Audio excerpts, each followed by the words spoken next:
বিসমিল্লাহির রহমানির রহিম। আমি মরহুমা বেগম খালেদা জিয়ার বড় সন্তান তারেক রহমান। আমি আজকে এখানে উপস্থিত সকল ভাইয়েরা এবং বোনেরা যারা উপস্থিত আছেন,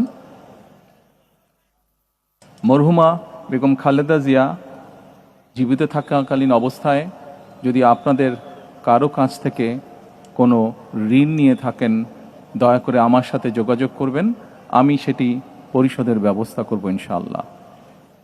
একই সাথে উনি জীবিত থাকাকালীন অবস্থায় ওনার কোনো ব্যবহারে, ওনার কোনো কথায় যদি কেউ আঘাত পেয়ে থাকেন, তাহলে মরহুমার পক্ষ থেকে আমি আপনাদের কাছে ক্ষমা প্রার্থী। দোয়া করবেন আল্লাহ তাআলা যাতে ওনাকে বেহেশত দান করেন। আসসালামু আলাইকুম।